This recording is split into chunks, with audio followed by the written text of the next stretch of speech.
Hi everybody, Brandi here from giftedresources.com.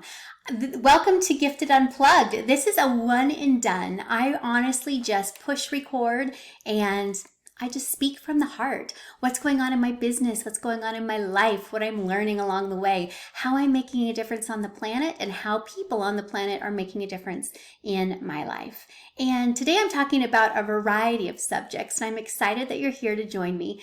First of all, I have to introduce my youngest son, and some of you have heard me talk about him on other videos. He is really an interesting character, and he's got a lot of different strengths, and one of his strengths, he's a lot like his mama. He's an over-the-top extrovert. People love being around him. He's magical, full of energy, full of life, highly coordinated.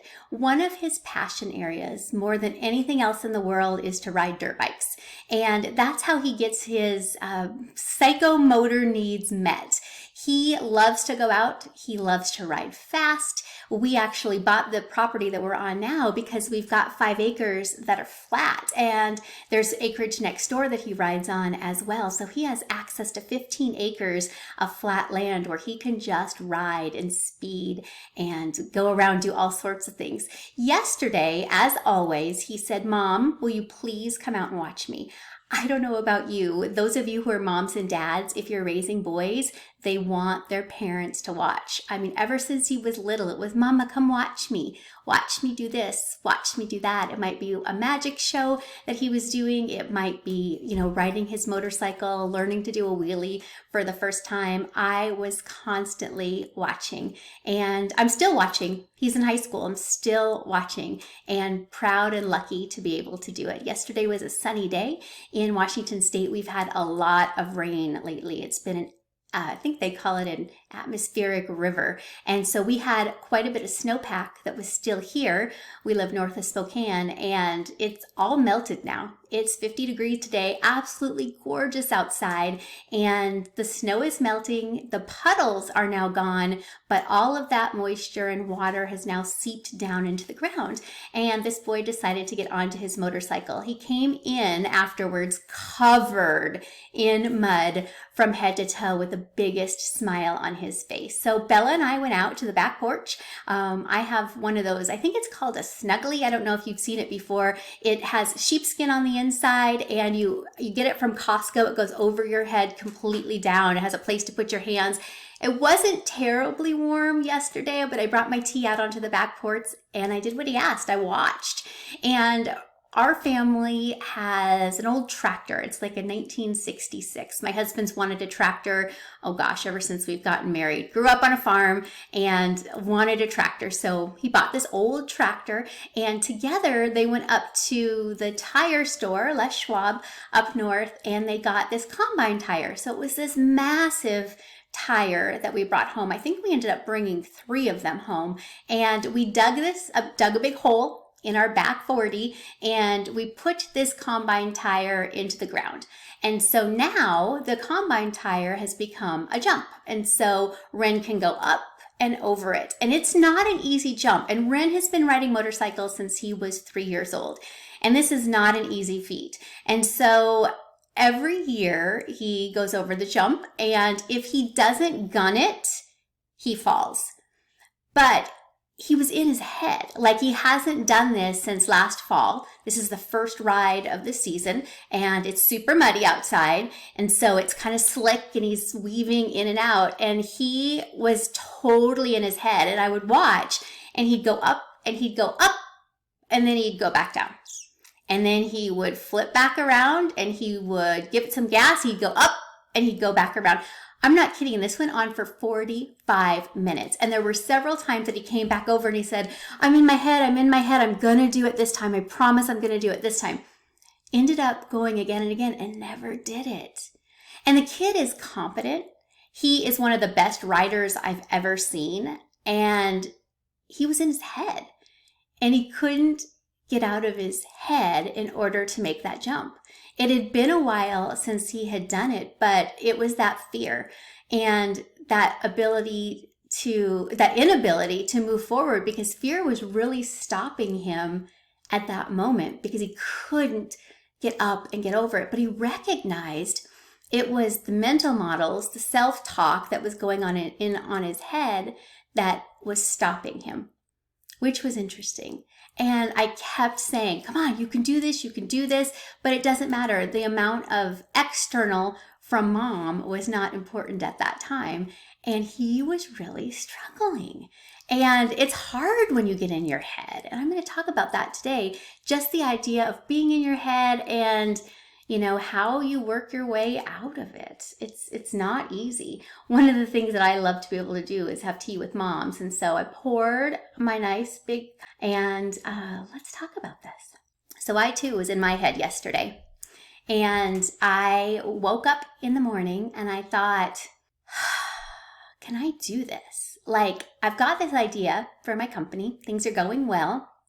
And a big opportunity came to me last week. I had a great opportunity to speak with parents across the planet on raising gifted and talented kids. There'll be a podcast that comes out soon. It was recorded from a dear friend of mine.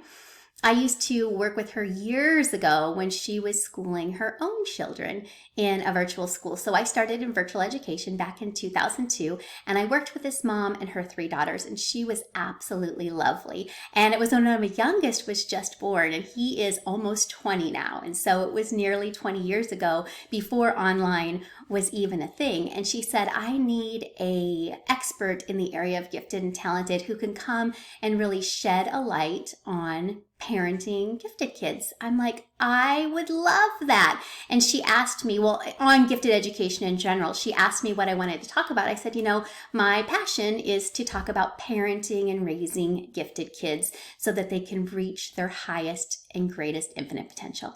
And so she had a set of questions that were available, and we had a wonderful conversation. I think it lasted for about an hour, and she has a way of asking me questions that allows me to get stories out and just share some of the things that I know, the experiences that I've had with kids, with families, some ideas that I've learned along the way in my education. And the conversation was great. I'm excited for that podcast to come out, and I will definitely share it.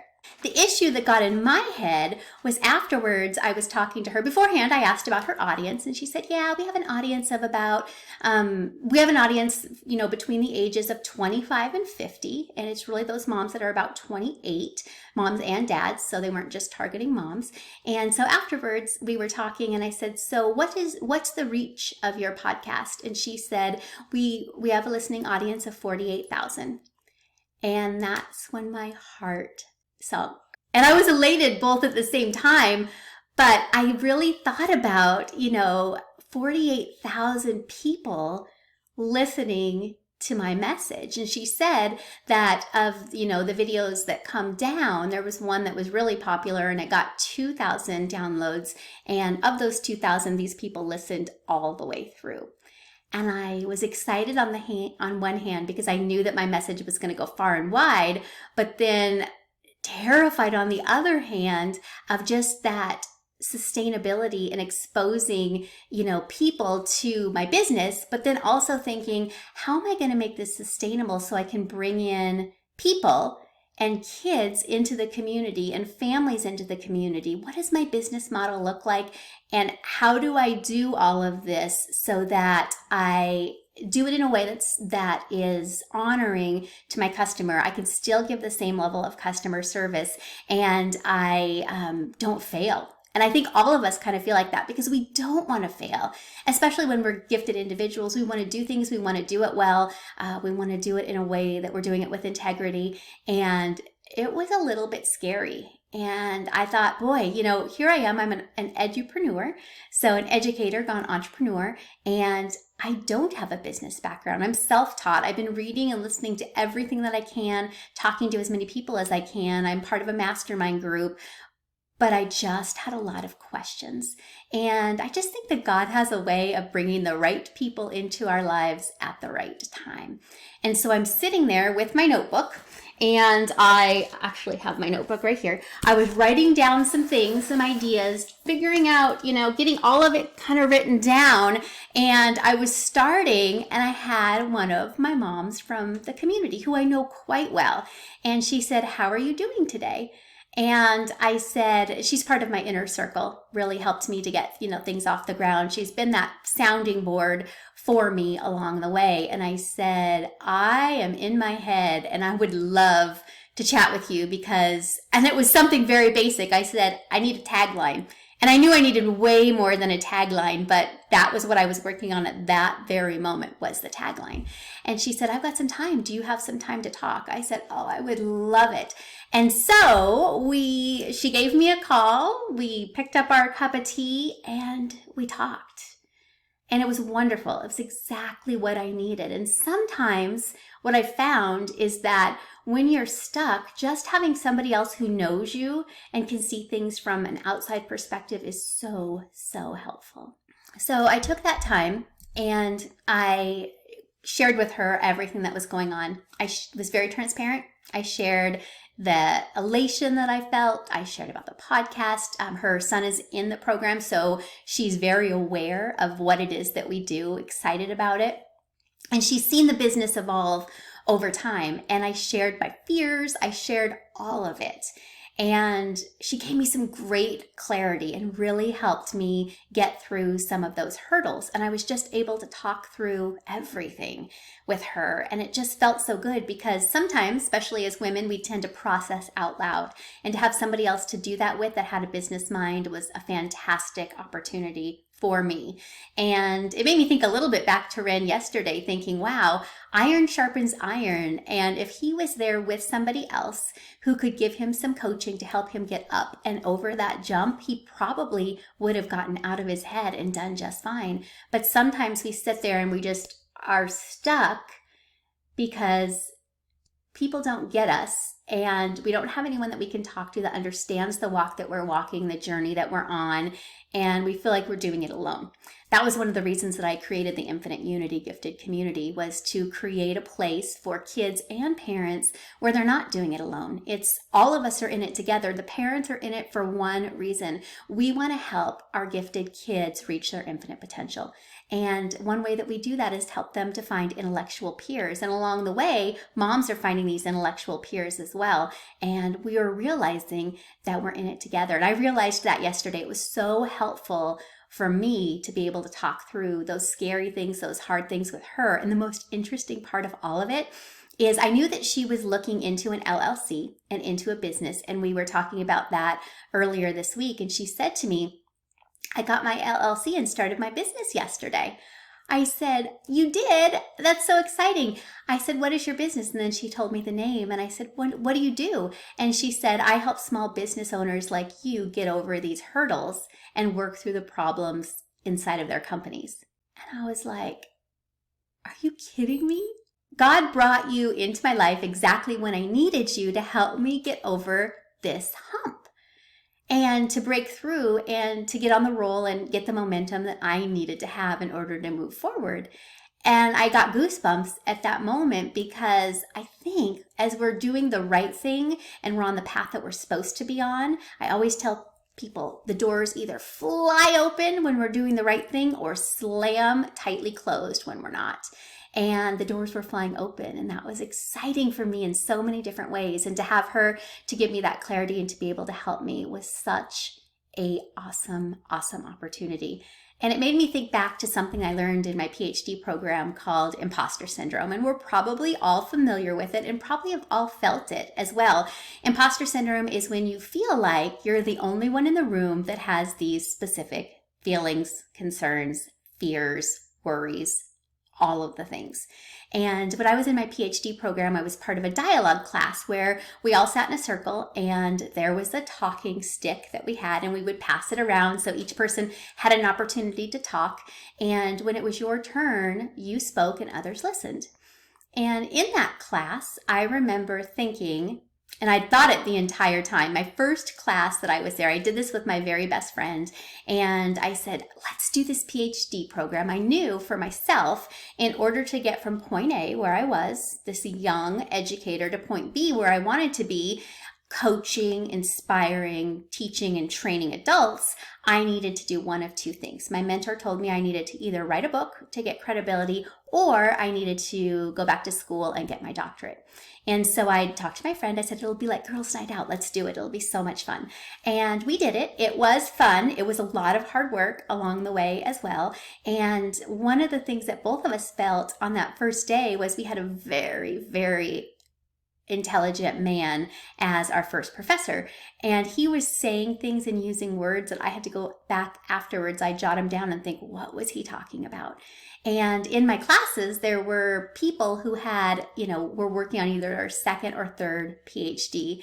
And I thought, what am I doing here? Again, it was that imposter syndrome. And I brought that up during this dialogue class, that sometimes I sit in this room and feel like I'm just surrounded by greatness and people are doing all of these things that either I aspire to or think I am way out of my league. And it was one of those moments, Brene Brown moment, where I was being very vulnerable and very transparent among my peers. But it was also one of those moments that I look back on as a milestone in my life because it made me see truth. It opened up truth to me. And all of a sudden, people were asking for the talking stick. And the next woman who got it said, I flunked 6th grade. Why am I here? And she started talking about and sharing her story. The guy with, going on 3 PhDs felt like an imposter as well. And it's like, oh my gosh, we're all feeling exactly the same way. We've had different experiences, but we're all questioning ourselves. And I think parents do that all the time when they're raising gifted kids because they don't have that level of support that they need. They are part of a very small population of people that are doing this. And oftentimes they're not talking to other parents who are raising gifted kids. So their kids seem socially awkward, weird, full of these emotional and social problems, and they don't know what to do. They don't know who to talk to. They're not trained professionals that they can make those connections with. And it's hard and it's challenging because we're all in this to help our kids reach their infinite potential. And when we don't have others around us to help us get from point A to point B, it can be really scary. And I think the kids are feeling that imposter syndrome too. In fact, I know it. I've got one little 3rd grade girl, and her and I talked about my PhD experience after she shared with me an experience that she was having. So she said in school, when she was part of the gifted and talented class, she felt like she was wearing a dunce cap. So for the first time in her life, she felt like she wasn't smart because she was surrounded by other kids who were very smart, gifted, kids who were just like her. Again, that iron sharpens iron and they push one another. So she went from being the big fish in a small pond to being a small fish in a much bigger pond. And she was one of those kids who was the iron sharpening the iron. I saw her as the mover and shaker. I saw her as the one who continued to step up, but she didn't see that in herself. And so coming alongside these kids, pointing these things out, talking to them about it, being real, and not just kids, but other people in our lives too, because we're all on this journey. And it's a tough journey. I mean, right now we're facing this war and the things that are going on in the Ukraine with Russia. And, all of that is uncertain. We're coming off of a pandemic where we've been, we're going out of our 2nd year into our 3rd. People are exhausted. We're not caring for ourselves the way that we should because we're having, all of our compassion is going towards others. And oftentimes what I find with parents is that self-care is lacking. So what do you do in order to take care of yourself? Because you're always taking care of others. And it's all part of this cycle that we're in right now. And people are honestly tired. We're tired. And if you suffer from, and I call it suffering from perfectionism, you oftentimes, what happens is that you move into the area of underachievement because you want to do things well. You want to do things perfectly. And if you're an underachiever, underachievers tend to push things off. So what happens with perfectionists is they too tend to push those deadlines out and perhaps won't take on a project until the very last minute because then they have an excuse of why it didn't go well.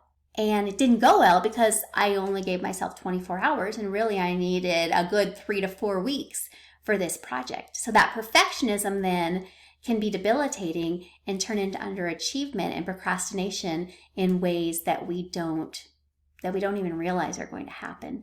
And I think that is all about fear. It's just about that fear of not living up to the potential that we know that we have inside of us. And I think it's difficult for people, especially gifted people, especially when the world expects you to do well. They expect greatness out of you. And then you've got that imposter syndrome of, can I reach these expectations? Do I need to be this great all the time? It's exhausting. It can be exhausting, especially in a time when we don't have a lot to give.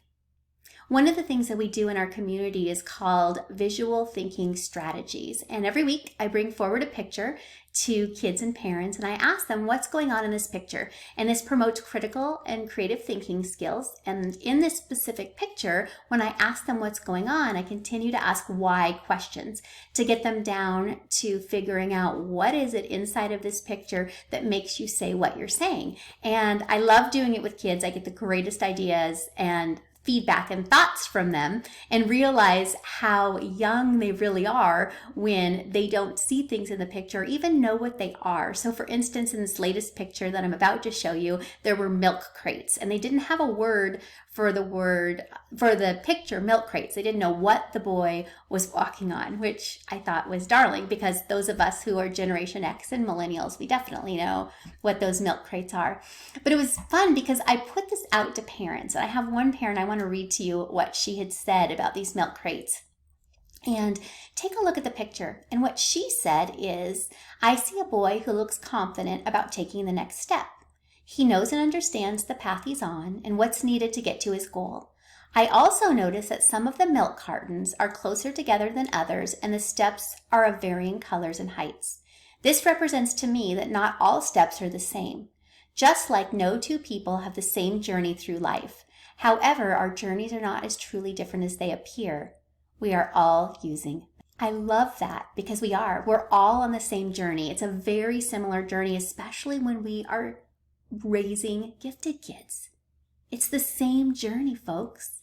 We're all trying to help our kids reach their infinite potential. And it takes a village to raise a child. It's not something that we can do, just by ourselves. And we can, it's just going to take a lot more effort, a lot more work, a lot more research, and a network of people that can support us and help us in that journey. And I love what she said. She said that we're not different. We're all stepping across the milk crates. We're hoping that the milk crates hold up our weight. We're hoping that we don't fall or trip or do the wrong thing because we want to do the very best for our kids. And we want to be safe in that journey and make sure that our self-care is on par as well. Just gives you something to think about as we move into next week. Thank you so much for listening to Gifted Resources Unplugged, and I appreciate and I'm humbled by the fact that you are listening to this journey and listening to this episode, and I plan on coming back. I plan on creating videos a couple times each week just about what's happening in my world, how I'm affecting others, they're affecting me, what I'm learning, different stories that are happening, and how we're doing life. I'm hoping that you'll put some thoughts and some comments about how this affected you down into the comment area below and like and subscribe to this video. Take care. Thank you so much for watching, and I'll see you next time.